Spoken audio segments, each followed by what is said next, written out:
जय हिंद प्यारे बच्चों, कैसे हैं आप सभी अच्छे होंगे और बोर्ड परीक्षा 2026 की तैयारी को अच्छी तरीके से कर रहे होंगे। तो हमने 5 नंबर वाले वेरी मोस्ट इम्पोर्टेंट की क्वेश्चन सीरीज स्टार्ट करी थी। तो ये उस सीरीज का वीडियो नंबर 5 होने वाला है। ठीक, और यहाँ से आपको इस इन सभी क्वेश्चन को आपको तैयार करने के बाद आपके 50 नंबर पूरे पक्के हो जाएंगे। 5 नंबर के क्वेश्चन आपके 50 नंबर के पूछे जाते हैं।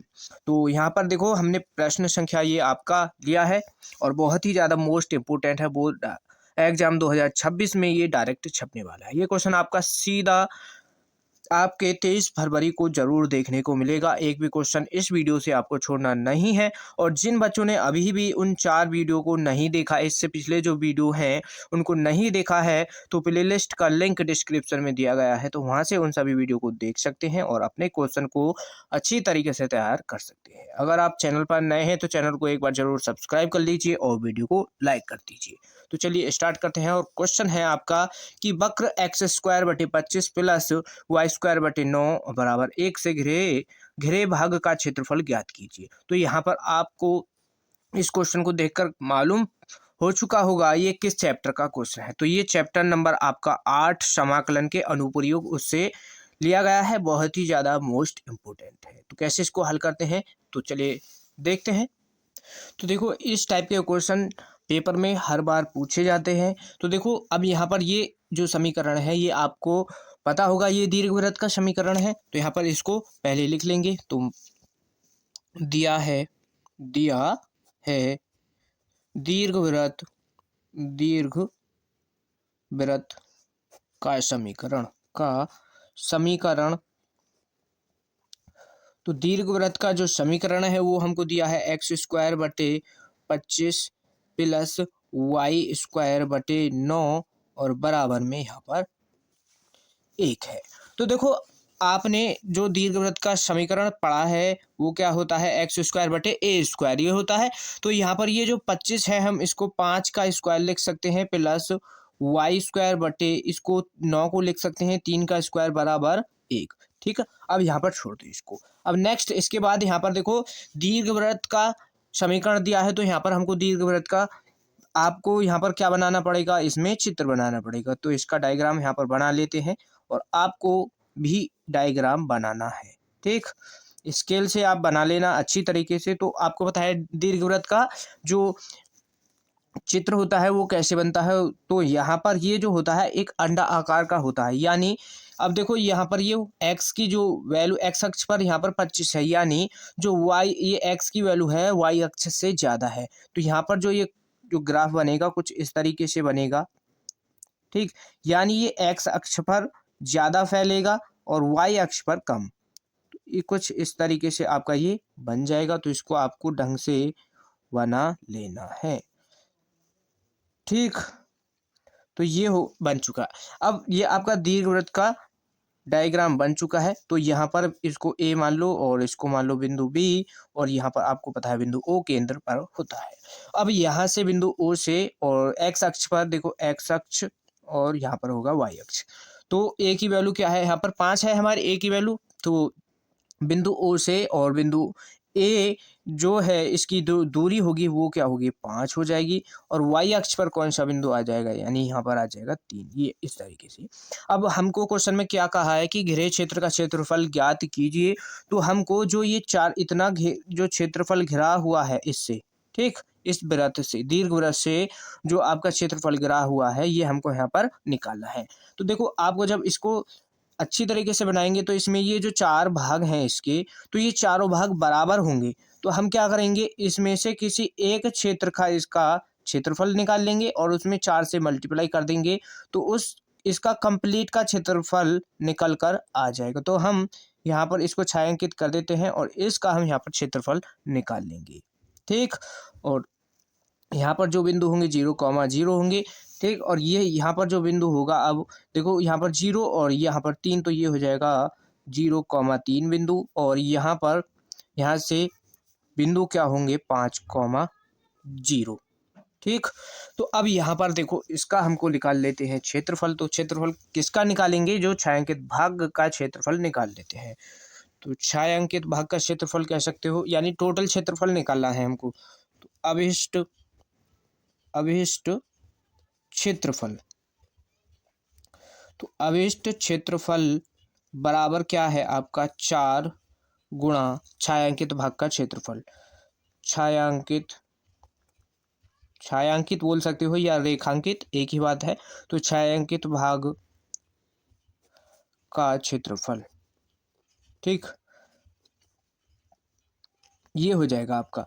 तो यहाँ पर देखो, अब यहाँ पर ये तो 4 मल्टीप्लाई में रहेगा, तो बराबर में 4, यहाँ पर बराबर 4 और समाकलन छायांकित भाग का क्षेत्रफल। तो हम इतने भाग का क्षेत्रफल निकालेंगे। अब यहाँ पर लिमिट लेनी होती है, तो लिमिट कैसे लेते हैं? सबसे ज़्यादा जो बच्चों को दिक्कत होती है वो लिमिट रखने में ही होती है कि हम लिमिट कौन सी लेंगे। तो आपको देखो लिमिट, अगर अब यहाँ पर ये बिंदु है 5,0, अगर लिमिट आप एक्स अक्ष पर लोगे तो आपकी लिमिट जो होगी वो 0 से 5 हो जाएगी, 0 से 5 हो जाएगी। अगर आप लिमिट जो है वाई अक्ष की लोगे तो लिमिट 0 से 3 होगी। तो हम यहाँ पर एक्स अक्ष की लेकर के चलते हैं, तो 0 से 5 लिमिट आ जाएगी और यहाँ पर होगा वाई डी एक्स। अब ये वाई डी एक्स हो गया। अब हमको चाहिए वाई की वैल्यू, तो वाई की वैल्यू कहाँ से निकालोगे? इसको मान लो आप यहाँ पर, इसको मान लो समीकरण 1, तो हम यहाँ पर इधर इसको सॉल्व कर लेते हैं, ठीक है। इसको यहाँ पर सॉल्व कर लो। तो समीकरण 1 से क्या है? x² / 25 प्लस y² / 9 बराबर 1। तो हमको चाहिए y की वैल्यू, तो यहाँ से ये y² / 9 बराबर 1 माइनस ये जो x² / 25 है ये आपका इधर आ जाएगा, तो ये हो जाएगा 25। समझ रहे हो यहाँ पर? तो यहाँ पर ये हो जाएगा y² / 9 बराबर, और इसका ले लो एलसीएम 25, तो ये हो जाएगा आपका यहाँ पर 25 माइनस x²। क्या हो जाएगा? 25 माइनस x²। तो हम यहाँ पर क्या करेंगे, ये 25 माइनस x² हो जाएगा।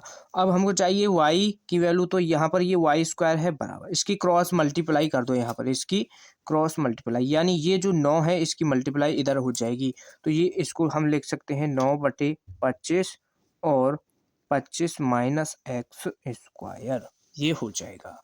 तो इसको देखो y² बराबर, इसको हम y² बराबर इसको लिख सकते हैं 3 का स्क्वायर बटे 5 का स्क्वायर, और यहाँ पर ये 25 माइनस x² रहेगा। तो हमको चाहिए किसकी? y की वैल्यू। जब इधर स्क्वायर है इधर जाएगा तो ये इधर रूट हो जाएगा इस पर, और रूट चढ़ेगा तो यहाँ से अब ये रूट के अंदर हो जाएंगे, तो स्क्वायर से इन पे तो रूट कट जाएगा, यहाँ पर बचेगा 3/5 और रूट केवल इन पर आ जाएगा क्या? 25 माइनस x²। तो ये आपके यहाँ पर क्या है? y की वैल्यू आ चुकी है। कोई दिक्कत नहीं होगी आपको, अच्छी तरीके से समझ आ रहा है। अब आगे यहाँ पर देखो, यहाँ पर हमने y की वैल्यू निकाल ली, इस y की वैल्यू को यहाँ पर रख दो, इसमें रख देंगे तो 4 समाकलन 0 से 5 लिमिट है, और इसकी जो वैल्यू है y की 3/5 रूट 25 माइनस x² dx, ये आपकी हो जाएगी।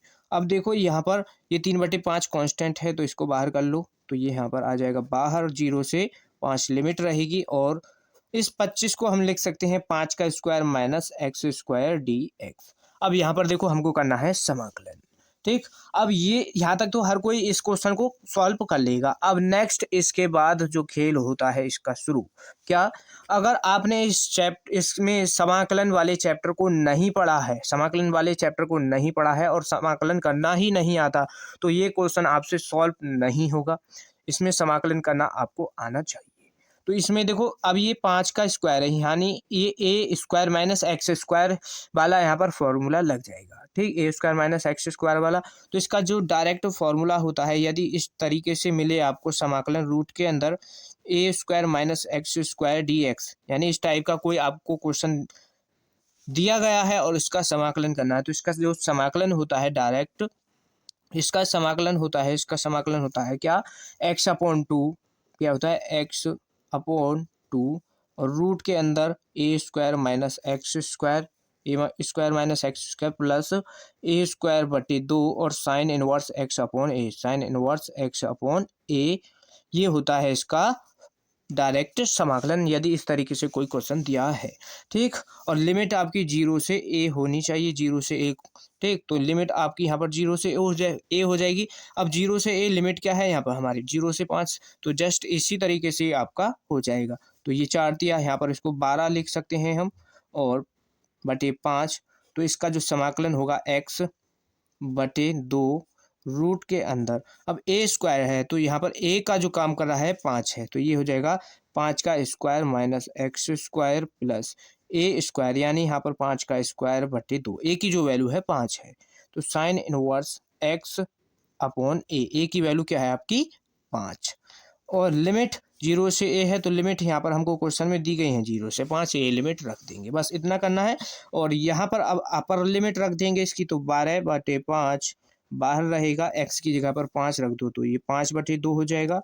और रूट के अंदर यहाँ पर इसको 5 का स्क्वायर यानी 25 माइनस एक्स स्क्वायर इस तरीके से लिख सकते हो, तो ये भी यहाँ पर 25/2। अब साइन इनवर्स एक्स की जगह पर 5 रखना है और यहाँ पर बटे में 5 आ जाएगा, तो माइनस लगाएंगे। अब लिमिट कौन सी रखेंगे 0, लोअर लिमिट। तो देखो जहाँ अगर हम यहाँ पर एक्स की जगह पर 0 रख देंगे, 0/2 यानी 0 होगा, और ये इसकी मल्टीप्लाई ये इधर वाला 0 हो जाएगा कंप्लीट। अब यहाँ पर आ जाओ, इसमें साइन इनवर्स एक्स की जगह पर 0, तो साइन 0 बन जाएगा। और आपको पता है साइन 0 की वैल्यू 0 होती है, तो यानी इधर जब हम 0 रखेंगे लिमिट, तो ये कंप्लीट मान 0 ही रहेगा। ठीक, हर किसी क्वेश्चन में इधर जो लोअर लिमिट रखोगे वो 0 ही होगी जब इस तरीके का कोई क्वेश्चन सॉल्व करोगे आप, तो ये आपको ध्यान रखना है।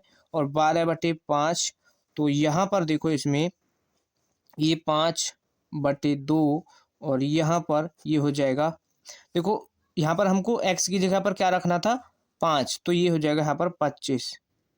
जब इसका एक्स स्क्वायर है तो अपर लिमिट रखनी थी, यहाँ पर ध्यान नहीं रहा, तो ये 25 माइनस 25, तो यहाँ पर ये आपका 0 बनने वाला है, प्लस अब ये इधर का बचा है यहाँ पर 25/2 साइन इनवर्स।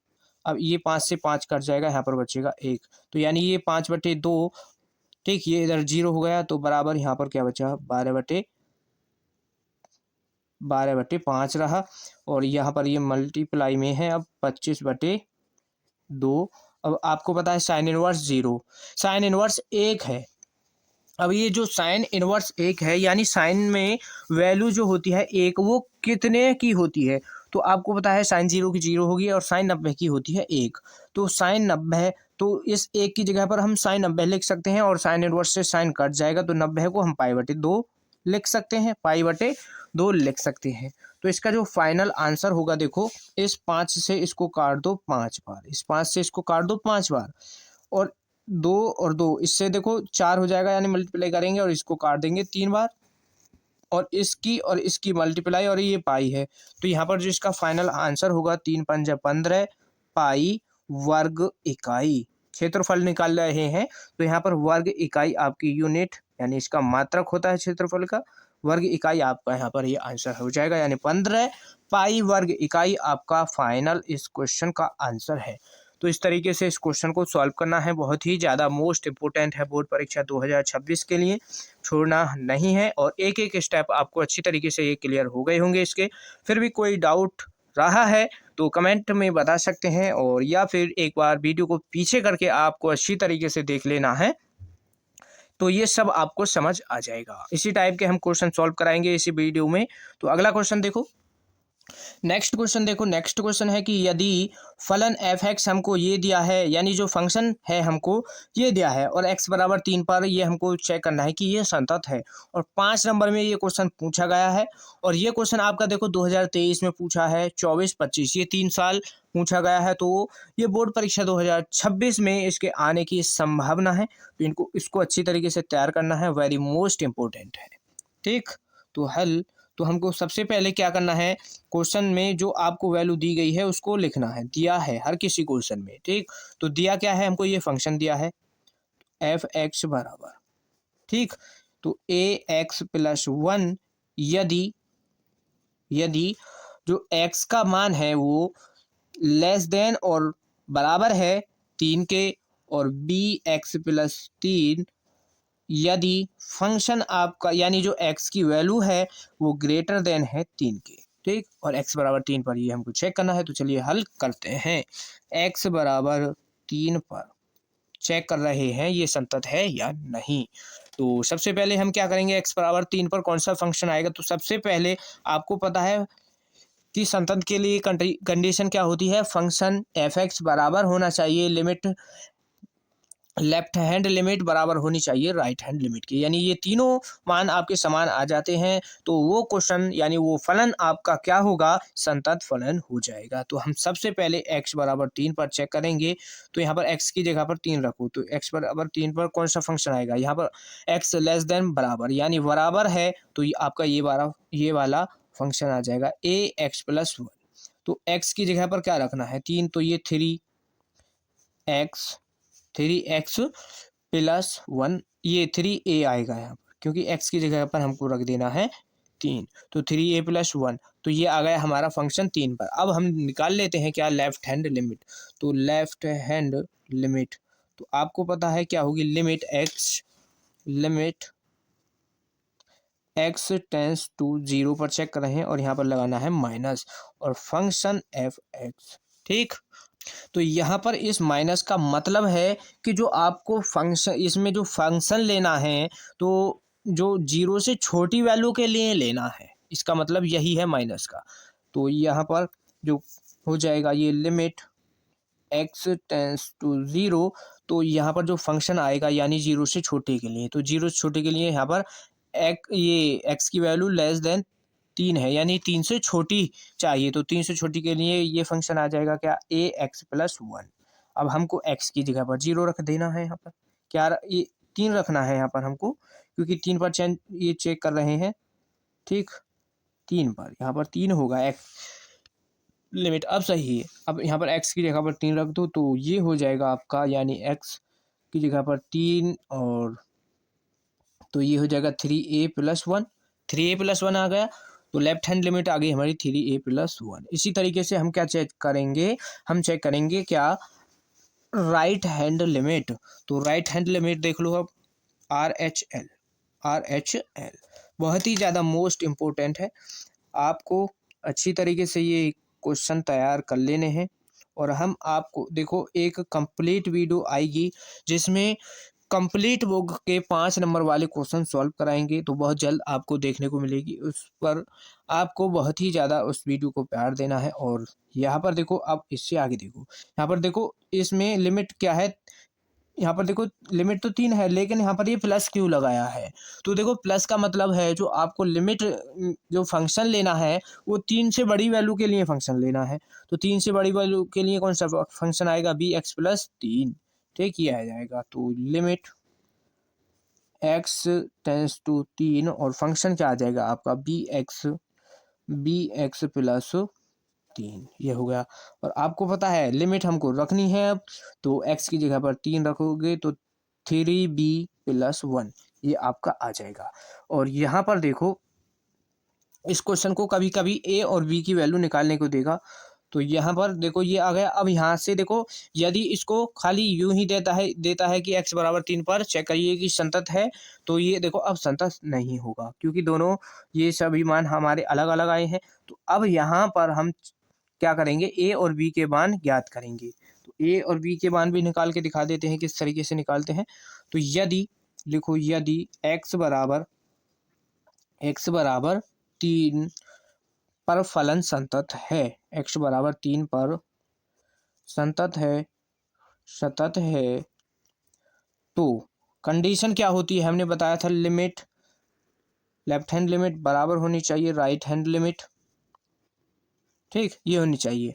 और फंक्शन f(x), तो उस पर तो वही फंक्शन आएगा जो लेफ्ट हैंड लिमिट पर आएगा। तो यहाँ पर इन दोनों को लेकर के सॉल्व कर लेंगे, तो इन दोनों की वैल्यू आई है, देखो इसका यहाँ पर 1 है और यहाँ पर क्या आई है 3v प्लस 1। तो यहाँ से हम किसकी वैल्यू निकाल लेंगे, यहाँ पर क्या आएगा 3b प्लस, देखो जो फंक्शन है यहाँ पर 3 है, यहाँ पर 3, तो यहाँ पर आएगा भी, यहाँ पर भी आएगा 3। तो यहाँ से अब हम निकाल सकते हैं वैल्यू बड़े आसान तरीके से। तो अगर देखो a का मान निकालें यहाँ पर, तो a का मान क्या आ जाएगा, b प्लस 2/3, तो a का मान ये आ गया। अगर जब b का निकालोगे तो b यहाँ पर आ जाएगा और a यहाँ पर आ जाएगा, इस तरीके से मान निकलेंगे। a और b के मान यहाँ पर इस तरीके से निकल जाएंगे। बहुत ही ज़्यादा वेरी मोस्ट इम्पोर्टेंट क्वेश्चन है ये बोर्ड एग्ज़ाम बोर्ड एग्ज़ाम 2026 के लिए। और यूपी बोर्ड वालों के लिए तो ये सबसे ज़्यादा मोस्ट इम्पोर्टेंट है। यूपी बोर्ड में ये कई बार पूछा गया है और एनसीईआरटी बुक का ये एग्जाम्पल है। ठीक, तो नेक्स्ट क्वेश्चन सॉल्व करते हैं। और जिन बच्चों ने अभी भी वीडियो को लाइक नहीं किया है तो भाई वीडियो को ज़रूर लाइक कर दिया करो और वीडियो को अपने दोस्तों के पास भी शेयर कीजिए। अगला क्वेश्चन देखो, तो ये क्वेश्चन आपको दिखाई दे रहा है। क्वेश्चन है कि अंतराल 0 से 3 पर ये हमको 3x की पावर 4 माइनस एक्स की पावर 8x की power 3 plus 12x square minus 48x plus 25 के उच्चतम मान व न्यूनतम मान ज्ञात कीजिए। 5 नंबर का क्वेश्चन है और कई बार यूपी बोर्ड परीक्षा में पूछा गया है। वेरी मोस्ट इंपॉर्टेंट है 2026 के लिए। तो यहाँ पर उच्चतम और न्यूनतम मान निकालने हैं। तो आपको पता होगा उच्चतम और न्यूनतम मान पर एक क्वेश्चन हर बार पूछा जाता है। तो यहाँ पर देखो ये क्वेश्चन हमने लिया है और यहाँ पर y बराबर हमको क्या दिया है, ये हम इसको y बराबर मान लेंगे। तो माना y बराबर आपको दिया है क्या, 3x की पावर 4 माइनस 8x की power 3 plus 12x square minus 48x plus 25, ये हमको मान दिया है। और तो आपको पता है उच्चतम न्यूनतम मान के लिए क्या करते हैं, जो फंक्शन दिया होता है उसका सबसे पहले हम क्या करते हैं, अवकलन कर देते हैं। तो इसका कर देंगे हम अवकलन x के सापेक्ष। तो x के सापेक्ष अवकलन करने पर, सापेक्ष अवकलन करने पर तो यहाँ पर कर देंगे इसका अवकलन। तो आपको अवकलन करना तो आता ही होगा। तो यहाँ पर ये हो जाएगा dy बटे डी एक्स बराबर, जब इस ये 4 आगे आ जाएगा इसमें मल्टीप्लाई हो जाएगी तो 4 तिया 12 x की पावर 3 माइनस 8 तिया 24 हो जाएगा और यहाँ पर x स्क्वायर हो जाएगा और यहाँ पर प्लस का 12 दूनी 24x हो जाएगा और ये यहाँ पर बचेगा आपका 48, x का 1 हो जाएगा और प्लस 25 का हो जाएगा 0। ठीक, यहाँ पर ये होगा। अब नेक्स्ट इसके बाद यहाँ पर उच्चतम और न्यूनतम मान के लिए हमने ये अभी तो क्या है, अब यहाँ पर देखो यहाँ से हम इसको सॉल्व कर लेते हैं इसको पहले थोड़ा। तो ये हो जाएगा देखो 12x की power 3 minus 24x square plus 24x minus 48, ये सम हमको दिया है। तो आपको पता है उच्चतम न्यूनतम मान के लिए क्या करते हैं, जो dy बटे डी एक्स की वैल्यू होती है उसको 0 के बराबर रखते हैं। ठीक, 0 बराबर रखते हैं तो हम इसको रख लेंगे 0 बराबर dy बटे डी एक्स, इसको 0 के बराबर रखना होता है उच्चतम और न्यूनतम मान के लिए। तो यहाँ पर ये हो जाएगा देखो 12x की पावर 3 माइनस का 24x square plus 24x minus 48 बराबर 0। अब यहाँ पर इसके फैक्टर कर लेंगे हम। तो यहाँ से देखो इसमें और यहाँ से इसमें से हम कॉमन कर लेते हैं x स्क्वायर और देखो 12 है पहले, तो इसमें देखो कंप्लीट ये 12 की मल्टीप्लाई है इसमें, तो हम इसमें से 12 को कॉमन कर लेंगे बाहर, क्योंकि ये थोड़ा आसान हो जाएगा सॉल्व करने में। तो यहाँ से देखो 12 को कॉमन कर लो तो यहाँ पर x की पावर 3 बचेगा और यहाँ पर 2x स्क्वायर बचेगा और यहाँ पर 2x बचेगा और यहाँ पर बचेगा 4। ठीक, और बराबर 0। ये 12 जो है इसको 0 की तरफ भेज दें तो भी ये यहाँ पर जो बचेगा x की power 3 2x square plus 2x और यहाँ पर ये बचेगा माइनस का 4 बराबर 0, ये हो गया। अब यहाँ पर हम इसमें इसके आसानी से फैक्टर कर सकते हैं। तो इसमें से देखो x स्क्वायर कॉमन कर लो तो यहाँ पर बचेगा x माइनस का 2, x माइनस 2। अब यहाँ पर 2x माइनस 4 में से x माइनस 2 फैक्टर जरूर बनाना पड़ेगा तभी ये क्वेश्चन सही होगा। तो हम यहाँ पर इसमें से 2 कॉमन कर लेंगे तो x माइनस 2 बचेगा फैक्टर, ये हो जाएगा और बराबर आपका 0 रहेगा। तो हम यहाँ से जो ले लेंगे x माइनस का 2 ले लेंगे एक बार और यहाँ से आपका एक आ जाएगा x स्क्वायर प्लस का 2 और बराबर 0। तो x स्क्वायर प्लस 2 को जब हम 0 के बराबर रखेंगे तो हमारा x स्क्वायर बराबर जो मान आएगा माइनस का 2 आएगा, यानी जो हमारा मान है वो माइनस में आएगा तो हमको वो मान चाहिए ही नहीं। तो यहाँ से x माइनस 2 बराबर 0 इसको रख लेंगे तो x का मान आपका आ जाएगा 2। तो यहाँ पर x का मान आ गया है 2। अब नेक्स्ट इसके बाद देखो हम क्या करेंगे, अब इसके बाद क्या करेंगे, जो हमने अवकलन किया है इस समीकरण का एक बार उसका पुनः एक बार फिर से अवकलन कर देंगे। तो पुनः अवकलन करने पर, अवकलन करने पर तो समझ रहे हो इस क्वेश्चन को किस तरीके से सॉल्व करते हैं, बहुत ही मोस्ट इम्पोर्टेंट है और ये आपको अच्छी तरीके से समझ आ रहा होगा।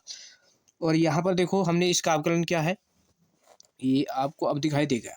अब यहाँ पर इसका ये अवकलन आया, इसका फिर से अवकलन करेंगे, यानी ये जो 3 इसके यहाँ पर मल्टीप्लाई में आएगा तो ये हो जाएगा डी स्क्वायर वाई बटे डी एक्स स्क्वायर बराबर, ठीक, ये आपको दिखाई नहीं दे रहा होगा, अब दिख गया होगा। तो यहाँ पर इसका हो जाएगा, जब अवकलन करेंगे तो ये 48 एक्स स्क्वायर माइनस 24 दूनी 48 हो जाएगा। तो ये 12 ये 3 आएगा, यहाँ पर 48 नहीं, ये होगा 36 एक्स स्क्वायर और 48 एक्स हो जाएगा। अब ये प्लस का 24 एक्स है तो यहाँ पर 24 ही रह जाएगा, क्योंकि एक्स का 1 हो जाएगा और 48 का 0, और यहाँ पर ये 0 था ही, तो यहाँ पर ये आपका अवकलन हो जाएगा। इसके बाद अब यहाँ पर ये आपको जो अभी हमने एक्स की वैल्यू ये निकाली है, इस एक्स की वैल्यू को यहाँ पर इसमें रख देना है।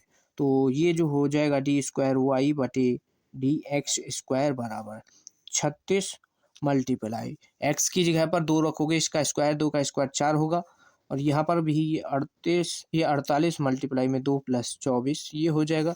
तो यहाँ से जो मान आएगा इसका 36 और इसकी 4 की मल्टीप्लाई कर दो इसमें तो ये 144 हो जाएगा, और इसकी इसमें मल्टीप्लाई कर दो तो ये हो जाएगा 96 प्लस 24। तो आपको यहाँ पर दिखाई दे रहा है कि ये मान जो आया है ये आपका आया है 72, और ये ग्रेटर देन 0, क्या है, ग्रेटर देन 0 है। तो यहाँ पर आपको पता चल गया, यानी x बराबर 2 पर y क्या है, आपका निम्न है, निम्नतम है। तो यहाँ पर लिख दो ये निम्नतम है, तो निम्नतम है, यानी मिनिमम मान आपका आ चुका है। अब हम क्या करेंगे, जो हमको अंतराल दिया है क्या, x बराबर ये यहाँ पर अंतराल 0 से 3 दिया है, तो हम यहाँ पर एक बार 0 पर चेक करेंगे और एक बार किस पर, 2 पर चेक कर लिया हमने, और एक बार चेक कर लेते हैं ये 3 पर, ठीक है, इस तरीके से चेक कर लेंगे। तो अंतराल यहाँ पर जो दिया है इसको ले लो, तो अंतराल 0 का यहाँ पर 3, ठीक। तो x बराबर आप लेंगे पहले 0, और कहाँ पर रखना है आपको, y वाले समीकरण में जो y का मान दिया है, तो 0 पर y का जो मान है आपका, y का मान कहाँ पर रखना है, यहाँ पर, इसमें जो y बराबर हमको क्वेश्चन में वैल्यू दी गई है वहाँ पर रखेंगे। तो देखो जब हम 3 और मल्टीप्लाई में x की जगह पर 0 रख लो, x की जगह पर 0 रख लो, ठीक, जहाँ जहाँ पर x की जगह पर 0 रखेंगे तो ये 0 हो जाएगा, प्लस माइनस यहाँ पर माइनस का 8 मल्टीप्लाई में 0 प्लस 12 मल्टीप्लाई में 0 माइनस 48 और मल्टीप्लाई में 0 प्लस 25, इसके मल्टीप्लाई में x नहीं है तो ये आपका यहाँ पर 25 रहेगा। तो यानी जो y का मान आएगा y बराबर हो जाएगा यहाँ पर 25, y बराबर आ गया 25। इसी तरीके से अब हम चेक करेंगे x बराबर 2 पर, जब हम x बराबर 2 पर चेक करेंगे तो यानी जैसे अभी यहाँ पर हमने जहाँ जहाँ पर x है वहाँ पर 0 रखा है कंप्लीट फलन में, तो इसी तरीके से आपको x बराबर 2 रखना है, और y का जो मान आएगा, y का मान आएगा सॉल्व करने पर माइनस का 39, ठीक, इसको जब सॉल्व करोगे तो ये माइनस का 39 ही आएगा। नेक्स्ट इसके बाद देखो x बराबर आप किस पर, 3 पर, x बराबर 3 पर, तो y का जो मान आने वाला है, y का मान होगा आपका 16 मान, y का मान आ जाएगा 16। तो यहाँ पर हमको उच्चतम और निम्नतम मान निकालने हैं किसके, y के। तो उच्चतम मान देखो यहाँ पर लिख लो इसको, उच्चतम मान और निम्नतम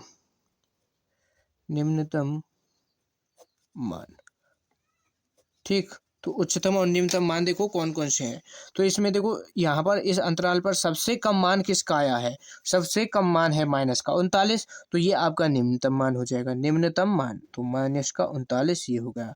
अब नेक्स्ट सबसे ज़्यादा इसमें मान किसका आया है, 25, तो ये 25 किसका है, x बराबर 0 पर y बराबर 25 है, तो ये उच्चतम मान हो जाएगा 25, ठीक, ये होगा। तो इस तरीके से ये इसको सॉल्व करना है और यही आपके आंसर हो जाएंगे। तो बहुत ही ज़्यादा very very most important question था, तो आपको कोई भी डाउट नहीं होगा, अच्छी तरीके से सब इसके पॉइंट आपको क्लियर हो चुके होंगे। अगला क्वेश्चन देखो, और ये क्वेश्चन आपको ऐसे लग रहे होंगे देखने में अजीब से, लेकिन ये क्वेश्चन आपके बहुत ही ज़्यादा बार बार रिपीट होते हैं और इन क्वेश्चन को अक्सर बच्चे छोड़कर ही आते हैं, इसलिए ये आपको क्वेश्चन सॉल्व करने में अच्छे नहीं लगते और इनको छोड़ देते हो। ठीक, और ये क्वेश्चन बार बार पूछे जाते हैं, तो इनको अच्छी तरीके से एक बार तैयार कर लेना।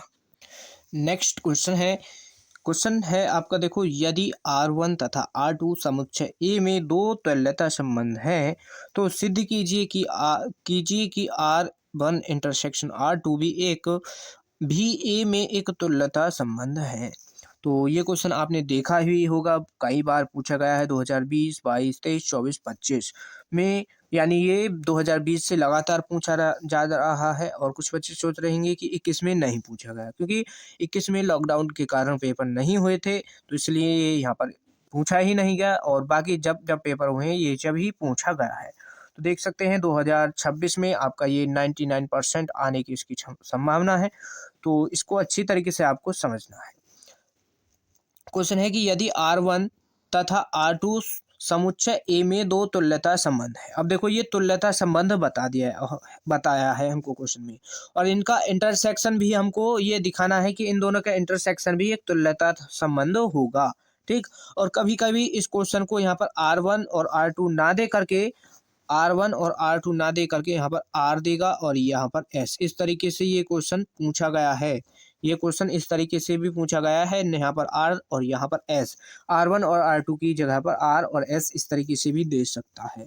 तो आपको बस इसको अच्छी तरीके से इसका मेथड समझ लेना है, किस तरीके से सॉल्व करना है। तो आपको पता है इसमें तुल्यता संबंध हमको बताया है, और तुल्यता संबंध कब होता है? जब स्वातुल्य, सममित, संक्रामक, ये तीनों कंडीशन आपकी क्वेश्चन में फॉलो होती हैं, तो आपका क्वेश्चन यानी वो जो है आपका ये तुल्यता संबंध हो जाता है। तो यहाँ पर हमको R इंटरसेक्शन R2 ये तुल्यता संबंध दिखाना है, तो हमको सबसे पहले R इंटरसेक्शन ये R1 इंटरसेक्शन R2 ये हमको स्वातुल्य, सममित, संक्रामक ये निकालने होंगे। तो हम सबसे पहले इसमें क्या चेक करेंगे कि स्वातुल्य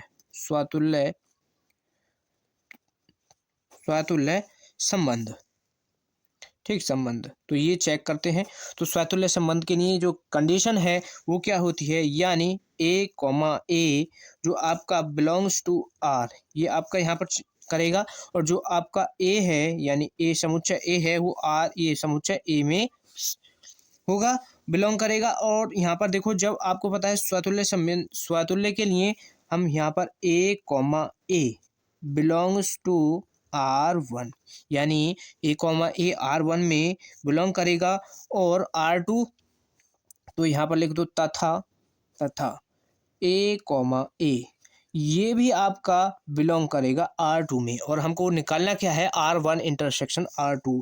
तो जब ये दोनों बिलोंग कर रहे हैं तो यहाँ पर ये भी ये A बिलोंग्स करेगा किसमें, R1 इंटरसेक्शन R2, इतना करना है। तो ये यहाँ पर क्या कंडीशन आपकी सही हो बैठ जाएगी, और तो ये यहाँ पर हो जाएगा, यह एक क्या होगा, स्वातुल्य संबंध होगा, स्वातुल्य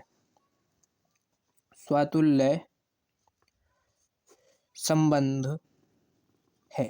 तो यहाँ पर एक स्वातुल्य संबंध है। अब नेक्स्ट, ये कंडीशन तो हमारी यहाँ पर कंप्लीट हो चुकी है। अब नेक्स्ट जो कंडीशन है वो हम चेक करते हैं, किसके लिए स्वातुल्य हो गया, अब करेंगे सममित। तो यहाँ पर ये हो जाएगा सममित संबंध, तो इसको सममित संबंध चेक करना है। ठीक, ध्यान से इस क्वेश्चन को बस आपको समझना है, वेरी मोस्ट इम्पोर्टेंट है बोर्ड एग्जाम 2026 के लिए। तो अब यहाँ पर देखो, चेक करते हैं सममित। तो सममित के लिए कंडीशन क्या होती है, यदि कि A, B बिलोंग कर रहा है A में, तो A, B बिलोंग कर रहा है A में, तो B, A भी आपका किस में बिलोंग करना चाहिए, A में। इस तरीके से ये सममित के लिए कंडीशन होती है। तो यहाँ पर देखो, तो सममित संबंध के लिए जो कंडीशन होती है कि यदि A, B बिलोंग्स कर रहा है R में, तो B, A, यहाँ पर B, A भी आपका बिलोंग करेगा R समुच्चय में, और यहाँ पर A, B बिलोंग करेंगे आपके ए में। ठीक, तो ये कंडीशन होती है किसके समवेत संबंध के लिए। तो यहाँ पर R1 के लिए लेकर के सॉल्व कर लो, तो A कॉमा बी बिलोंग करेगा R1 और B कॉमा ए भी आपका फिर मिलेगा B कॉमा ए, आपका मिलेगा किसमें, R1 में, तभी तो ये आपका समवेत संबंध होगा। तो इसी तरीके से आपका फिर जो है आपका देखो A कॉमा बी, अब R2 के लिए लेकर के चलो, R2 के लिए तो बिलोंग करेगा ये B कॉमा ए, यानी R2 में भी आपका B कॉमा ए होगा। ठीक, इस तरीके से अब यहाँ पर हमको दिखाना क्या है, अभी तक हमने R1 और R2 के लिए चेक कर लिया, हमको दिखाना किसके लिए है, R1 इंटरसेक्शन R2। तो यहाँ से दोनों को कॉमन कर लो, तो यह देखो इंटरसेक्शन का मतलब ही है कॉमन। तो यहाँ पर ये होगा देखो A कॉमा बी बिलोंग करेगा किसमें, A comma B belongs to R और R1 इंटरसेक्शन R2। तो यहाँ पर ये होगा B कॉमा ए भी आपका बिलोंग करेगा किसमें, R1 इंटरसेक्शन R2। ये आपका कंडीशन होगा। तो ये यहाँ पर इसमें क्या इसका जो कंक्लूजन निकला है वो निकला है क्या, ये एक सममित संबंध है। तो यहाँ पर लिख दो अतः सममित संबंध है। इस तरीके से इसको चेक करना है, बहुत ही ज़्यादा आसान क्वेश्चन है, बस आपको इसको अच्छी तरीके से समझ लेना है। नेक्स्ट स्वातुल्य सम्मिश्र हो गया, और अब चेक करेंगे संक्रामक। तो संक्रामक के लिए आपको पता है कंडीशन क्या होती है कि यदि A कॉमा बी बिलोंग कर रहा है R में, तो B कॉमा ए भी R में ही ये बिलोंग करेगा B कॉमा ए। तो फिर A कॉमा बी फिर B कॉमा सी ये दोनों बिलोंग करेंगे R में, तो B कॉमा ए ये C कॉमा ए या A कॉमा सी भी बिलोंग करना चाहिए R में। इसकी कंडीशन होती है संक्रामक की। ठीक, संबंध है संक्रामक संबंध, ये हम चेक करेंगे।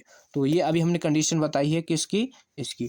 तो ये माना, यहाँ पर लिख दो माना A कॉमा बी कॉमा सी ये बिलोंग करेंगे किस में, ए में। ठीक, A कॉमा बी कॉमा सी ये बिलोंग करेंगे किस में, ए में। तो यहाँ पर हम चेक करेंगे क्या, A कॉमा बी।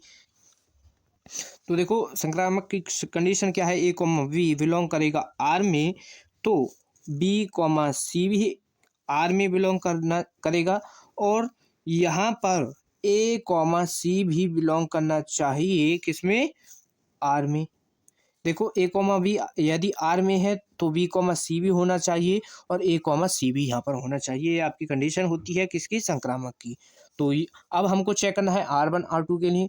तो यहाँ पर देखो ये हो जाएगा A कॉमा बी बिलोंग करेगा R1, और यहाँ पर R1, तो ऐसे ही यहाँ पर B कॉमा सी भी बिलोंग करना चाहिए R1 में, और तथा किसमें, ये A कॉमा सी भी आपका बिलोंग करेगा R1 में। तो नेक्स्ट अब R2 के लिए लेकर के सॉल्व करेंगे, तो A कॉमा बी बिलोंग करेगा R1 में, और B कॉमा सी भी बिलोंग करेगा फिर R1 में। अगर ये दोनों बिलोंग कर रहे हैं तो आपकी कंडीशन क्या कहती है कि A कॉमा सी भी बिलोंग करना चाहिए R2 में। यहाँ पर R2 में चेक कर रहे हैं, R2 में ये आपके करनी चाहिए। तो दोनों के लिए अब हम यहाँ पर देखो R इंटरसेक्शन के लिए निकालेंगे। तो R इंटरसेक्शन क्या कहता है कि A कॉमा बी बिलोंग करेगा R1 इंटरसेक्शन R2, और कॉमा B कॉमा सी भी आपका R1 इंटरसेक्शन R2 में बिलोंग करेगा। तो कंडीशन क्या कहती है कि A कॉमा सी भी बिलोंग करना चाहिए R1 इंटरसेक्शन R2 में। तो ये आपकी कंडीशन है। तो यहाँ पर हम क्वेश्चन में ही कहा है कि ये तुल्यता संबंध है, तो तुल्यता संबंध है तो यानी ये कंडीशन आपकी सही हो जाएगी। तो सही हो जाएगी, तो ये R1 और R2 क्या हो जाएंगे, यहाँ पर संक्रामक हो जाएंगे। तो लिख दो अतः यह एक संक्रामक संबंध है। अब देखो तीनों कंडीशन आपकी यहाँ पर ये सही हो चुके हैं, तो हम यहाँ पर लिख सकते हैं कि अतः R1 व R2 ये तीनों क्या है यहाँ पर। देखो इसको कैसे लिखेंगे, इसका जो आंसर लिखना है आपको, आंसर किस तरीके से लिखना है कि देखो अतः R1 इंटरसेक्शन R2 स्वतुल्य कॉमा सममित और कॉमा यहाँ पर तथा संक्रामक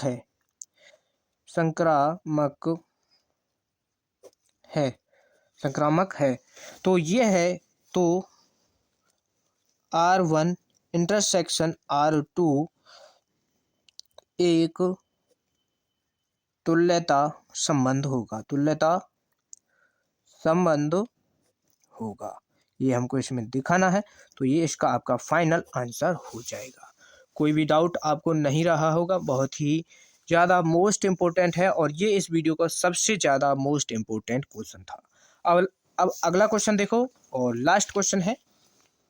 तो देखो नेक्स्ट क्वेश्चन क्या है कि एक व्यक्ति ए 70% घटनाओं में सत्य बोलता है, दूसरा व्यक्ति बी 60% घटनाओं में सत्य बोलता है। एक घटना में दोनों के एक दूसरे से सहमत होने की प्रायिकता ज्ञात कीजिए। Very most important question. तो ये चैप्टर नंबर 13 से आपका लिया गया है, बहुत ही ज़्यादा वेरी मोस्ट इम्पोर्टेंट है। ठीक, अक्सर इस क्वेश्चन को बच्चे छोड़ करके आ जाते हैं, क्योंकि प्रायिकता वाला चैप्टर हुआ और चैप्टर नंबर 1 संबंध एवं फलन ये हुआ, और अवकलन के अनुप्रयोग ये हुआ, और कौन सा रहा चैप्टर, और समाकलन के अनुप्रयोग। ये आपके 3-4 चैप्टर हैं। इन क्वेश्चन को, इन सभी चैप्टर के क्वेश्चनों को अक्सर बच्चे सॉल्व नहीं करते हैं, उनको छोड़ करके आ जाते हैं, और इन चैप्टर से 100% बार क्वेश्चन रिपीट होते हैं और उन क्वेश्चन को भी सॉल्व नहीं कर पाते, तभी आपके नंबर कम आते हैं। तो आप इस क्वेश्चन को अच्छी तरीके से तैयार करना है, बहुत ही इंपॉर्टेंट है, 2026 में देखने को मिलेगा। तो क्वेश्चन क्या कह रहा है कि यदि ये एक व्यक्ति ए 70% घटनाओं में सत्य बोलता है, तो इसकी प्रायिकता हमको निकालनी है पहले। तो लिखो व्यक्ति ए के लिए सॉल्व करेंगे पहले। तो व्यक्ति ए के सच बोलने की प्रायिकता, यानी सत्य बोलो या सत्य बोलने की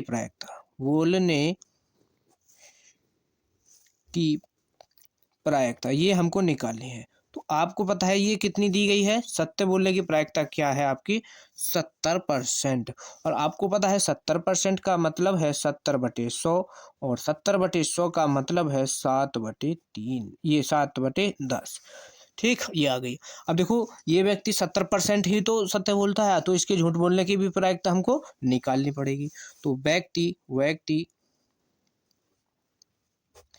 ए के झूठ बोलने की प्रायिकता आपकी क्या हो जाएगी, झूठ बोलने की जो प्रायिकता होगी, तो पी ए डैश होगा, तो 1 माइनस ये हो जाएगा पी ए, और पी ए की वैल्यू आपको पता है ये आई है, तो ये जो मान होगा 1 माइनस का 7/10। तो यहाँ से इसको सॉल्व करोगे 10 एलसीएम हो जाएगा, तो 10 माइनस 7, तो इसका जो मान होगा वो 3/10 आ जाएगा। यानी 10 में से ये 3 बार झूठ बोलता है और 7 बार ये सत्य बोलता है। इसकी ये कंडीशन हुई आपकी कंप्लीट। इसका मतलब यही हुआ। अब नेक्स्ट, अब हम इसी तरीके से व्यक्ति बी के लिए चेक करने वाले हैं। तो यहाँ पर आपको अभी तक कोई डाउट नहीं होगा इस क्वेश्चन में। तो अब यहाँ पर व्यक्ति बी के लिए चेक कर लो। व्यक्ति बी के सच बोलने यानी सत्य बोलने की प्रायिकता, सत्य बोलने की प्रायिकता क्या होगी। देखो सत्य बोलने की प्रायिकता इसकी क्या दी गई है, 60%। क्वेश्चन के अंदर क्या दिया है, 60%। आपको पता है 60% का मतलब है 60/100। तो इसको काट दो, 0 से 0 खत्म, और ये कट जाएगा 2 से 5 बार और 3 बार, तो यानी इसका मान आ चुका है 3/5। यहाँ पर सत्य बोलने का मतलब समझ गए इसमें, यानी ये यदि कोई घटना 5 है और उसमें ये 3 बार सत्य बोलेगा और 2 बार झूठ बोलेगा, तो इसकी झूठ बोलने की जो प्रायिकता आएगी वो 2/5 आएगी। देखो एक बार निकाल लेते हैं, जैसे अभी यहाँ पर इसको निकाला है। तो यानी व्यक्ति बी के झूठ बोलने की प्रायिकता, झूठ बोलने की जो प्रायिकता होगी वो हो जाएगी पी बी डैश, और ये जो होगा 1 माइनस का, इसमें से देखो इसमें से माइनस कर दो तो ये इसकी झूठ बोलने की प्रायिकता आ जाएगी। तो ये पी वी डैश, तो इसका मान 1 माइनस का 3/5। तो इसका एलसीएम ले लोगे 5, और ये हो जाएगा 5 माइनस का 3। तो ये जो मान आएगा आपका 2/5 आ जाएगा। दोनों की प्रायिकता निकल गई। अब क्वेश्चन में देखो हमको निकालना है क्या, एक घटना में दोनों के एक दूसरे से सहमत होने की प्रायिकता निकालनी है। तो एक दूसरे से सहमत होने की प्रायिकता देखो कैसे निकालेंगे। तो देखो एक दूसरे से सहमत होने की प्रायिकता, तो एक दूसरे से सहमत होने की प्रायिकता,